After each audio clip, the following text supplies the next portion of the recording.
अभी पेशावर का कितना बड़ा शेखुल हदीस, कितना बड़ा अल्लाह ने उनको मकाम मर्तबा, भाई उनको शहीद कर दिया शेख इदरीस रहमतुल्लाह अलैह, भाई उनको मार दिया, गोलियों से बूंद दिया। कहाँ? यूरोप में नहीं भाई, हिंदुस्तान में नहीं, थाईलैंड में ना, बरतानिया में ना, कहाँ पर? ला इलाहा इल्लल्लाह मोहम्मद रसूलुल्लाह के नाम पर बनने वाले इस मुल्क में उसको गोलियों से बूंद दिया गया। क्या हुकूमत को शर्म नहीं आती है? इनको हया नहीं आती है? ये पेदरेश बुजुर्ग जिसने पूरी जिंदगी, यार आपको पता है एक आलिम कितनी मुश्किल से बनता है, आपको मजाक लगता है, उसने पूरी जिंदगी अल्लाह के रास्ते में लगा दी, दिन रात काल अल्लाह काल रसूल में गुजार दिया। वो इतना कीमती इंसान कि इस जैसे इंसान 1.5 मुसलमानों में से आपको 2000 भी नहीं मिलेंगे। बाकी सारे लकीर के फकीर मेरे तरह, सारे अनपढ़ मेरे तरह, सारे खमाइल में मेरे तरह, इस तरह शयूखुल हदीस जो बैक वक्त 2500 तलबा को दर्स हदीस देता है, 2500 तलबा को बिठाकर क़ाल अल्लाह क़ाल रसूल, रसूलुल्लाह सल्लल्लाहु अलैहि वसल्लम ने ये फरमाया, ये किया, यहाँ गया, ये किया, यहाँ से उठा, वहाँ बैठ गया, ये अमल था, पूरी जिंदगी आपको रसूलुल्लाह का बताता है।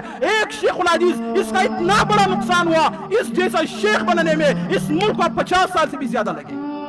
भाई ये बहुत कीमती इंसान था, हुकूमत वक्त से हमारा मुतालबा है, भाई इनका हिफाजत करो, पूरी सिक्योरिटी दे दो इन उलमा को। अल्लाह की कसम ये बहुत कीमती लोग हैं, इन लोगों ने अपनी पूरी जिंदगी अल्लाह के दीन के लिए वक़्फ़ कर दी है। ये आपके मुल्क को कोई नुकसान नहीं पहुंचाता है सिवाय फायदे के, सिर्फ इस मुल्क को फायदा पहुंचाता है। इस मुल्क को हर साल हजारों उलमा देते, इस मुल्क के लोगों का इस्लाह करते, कौन सा नुकसान इन उलमा ने इस मुल्क को पहुंचाया है? क्या आप इनकी हिफाजत भी नहीं कर सकते हो? आप इनको सिक्योरिटी भी नहीं दे सकते हो? आप इनके कातिलों को पकड़ भी नहीं सकते हो? तो ये बहुत बड़ा अलमिया है, पाकिस्तान में बड़े बड़े उलमा को चुन चुन कर मारा जा रहा है। और इब्न अब्बास रज़ी अल्लाह ताला अन्हु से मरवी है ना, वो फरमाते हैं कि जिस जगह में, जिस मुल्क में, जिस शहर को एक आलिम बाअमल, जो आलिम होता है अल्लाह के दीन का, उसको मार दिया जाता है, अल्लाह उस एक आलिम के बदले 30,000 लोगों को अल्लाह मौत के घाट उतार देता है। मौत के घाट 30,000 को अल्लाह उतार देता है। ये मुल्क कर्जदार है, ये मुल्क उलमा का कर्जदार है, इस मुल्क के हुक्मरान उलमा के खून के कर्जदार है। यहाँ पर बड़े बड़े उलमा को रोडों पर दिन दिहाड़े गोलियां मारकर शहीद कर दिया गया है। तो फिर इंतजार करो, अगर तौबा न किया, आप वापस लौटे नहीं, अल्लाह एक एक आलिम के बदले 30,000 को अल्लाह ताला इस अज़ाब नाज़िल कर देगा कि एक आलिम के बदले 30,000 कत्ल हो जाएंगे, 30,000। तो भाई ये ला इलाहा इल्लल्लाह मुहम्मद रसूलुल्लाह के नाम पर आजाद होने वाला ये मुल्क है, इसमें उलमा की कदर होनी चाहिए, एहतराम होना चाहिए। इस वक्त हम सब के दिलों की धड़कन हजारों उलमा का उस्ताद हजरत मौलाना मंसूर अहमद मिंगल साहब, वो भी इस वक्त दुश्मनों के रेडार पर है। भाई वो बहुत बड़ा आलिम दीन है। हुकूमत से कहना चाहता हूँ, इन उलमा से इस्तिफादा ले लो, इनकी जिंदगी में इनका एहतराम करो, इनको प्रोटोकॉल दे दो, इनका कदर करो, इससे काम ले लो। अल्लाह की कसम ये औलिया है इस जमीन पर, इस जमीन पर ये दुनिया अगर कायम है, इन नेक लोगों की वजह से कायम है। अल्लाह के रसूल का दीन अगर महफूज है, इन उलमा की वजह से महफूज है। अब मैं कहता हूँ मौलाना मंसूर अहमद मिंगल को वज़ीर आज़म के बराबर सिक्योरिटी देनी चाहिए। और मैं मिंबर रसूल पर बैठकर कसम कर कहता हूँ कि वज़ीर आज़म से हमारे लिए मौलाना मंसूर अहमद मिंगल ये कीमती आदमी है, बहुत कीमती आदमी है। तुम्हारे जितने भी सरकारी पोस्टों पर जिनको बड़े बड़े आपने प्रोटोकॉल दिए हुए, कल जिस शेख इदरीस को शहीद किया गया, अल्लाह की कसम इन सबको मिलाकर इनसे ज्यादा कीमती आदमी शेख इदरीस था। भाई उनके दिल में अल्लाह का हदीस, अल्लाह का कुरान था। आपके तमाम बड़े बड़े मुजरिम, कातिल, अल्लाह के बागी, इस मुल्क के बागी, वो सब के सब महफूज है। और एक पेदरेश आलिम को दिन दिहाड़े उसको कत्ल कर दिया जाता है, जिनका ताल्लुक किसी चीज से भी नहीं है। घर से सुबह निकला हदीस का दर्स देने के लिए, मुसलमानों को पढ़ाने के लिए, रसूलुल्लाह की जिंदगी पढ़ाने के लिए, और कोई जालिम आकर उसको कत्ल कर देता है, शहीद कर देता है दिन दिहाड़े। कोई कुछ नहीं है, कुछ मालूमात नहीं भाई किसने कत्ल किया, क्यों कत्ल किया। और फिर ये मुल्क अमन चाहता है, ये मुल्क चाहता है कि हमारे ऊपर अल्लाह की रहमत हो, कभी भी नहीं आएगा। जिस तरह अल्लाह ने ख्वार किया है, जिस तरह अल्लाह ने जलील किया है, इससे बढ़कर अल्लाह जलील करेगा। तो भाई इन मदारिस ने, इन उलमा ने अल्लाह की कसम इस मुल्क को सिर्फ और सिर्फ खैर ख्वाही दिया है। यहाँ के उलमा, यहाँ के मदारिस सिर्फ दीन की हिफाजत कर रहे हैं। आप मुझे बताओ अगर उलमा ना हो, आप मुझे बताओ अगर मदारिस ना हो, आप मुझे बताओ अगर ये बड़े बड़े शयूख ना हो, आप मुझे बताओ अगर ये बड़े बड़े मुफ्तियां ना हो, तो भाई दीन का हिफाजत कौन करेगा? अल्लाह का कुरान कौन पढ़ाएगा? ये हदीस कौन पढ़ाएगा? रसूलुल्लाह की जिंदगी कौन पढ़ाएगा? हम तो इतने कमजोर है भाई, तो अपने बाप का जनाजा नहीं पढ़ा सकते। अपने बाप को, यार आपके बाप को, भाई को गुस्ल देने वाले भी यही उलमा है। बहुत से लोग कहते हैं मौलाना आप लोग इस चीज का बहुत एहसान करते हो, बार बार करते हो, हम आपके जनाजे पढ़ाते, आपके निकाह पढ़ाते, हम आपके बाप को गुस्ल देते। क्या मैंने इन आंखों से अल्लाह की कसम कई मरतबा देखा है, बाप का लाश पड़ा हुआ है, जनाजा पड़ा हुआ है, غسل دینے کا وقت آتا ہے بیٹا قریب بھی نہیں آتا ہے یار, منہ پر اس طرح رومال رکھا ہوتا ہے, اس طرح ایک سائڈ پہ کڑے.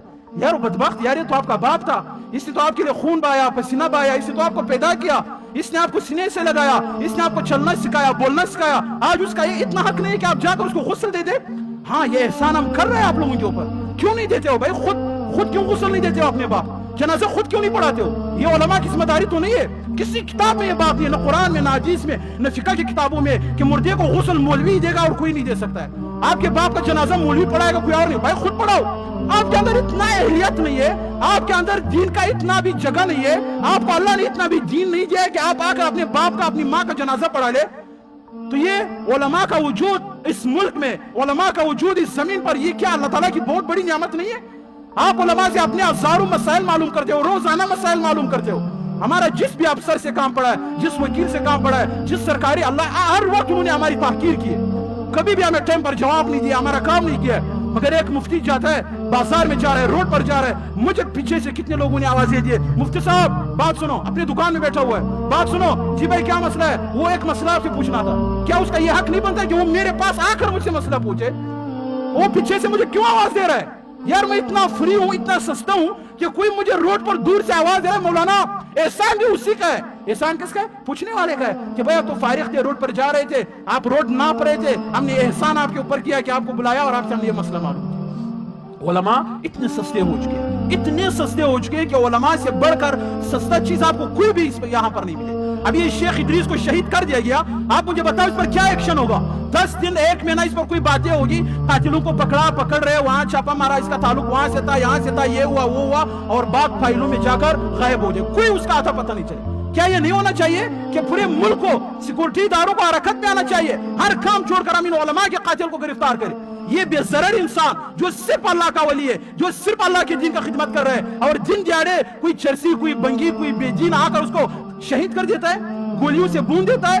اور اس ملک پر علماء کا اتنا حق نہیں ہے کہ ان کا حفاظت کرے, اس ملک پر علماء کا اتنا حق نہیں ہے کہ ان کے قاتلوں کو جا کر پکڑ لے, اس ملک پر علماء کا اتنا حق نہیں ہے کہ ان کو سیکورٹی دے, صحیح معنوں میں سیکورٹی دے. آپ کے ایک ڈی سی کے پاس 4 گاڑیاں کی سیکورٹی میں ہوتی ہے, کیا حیثیت ہے اس کا؟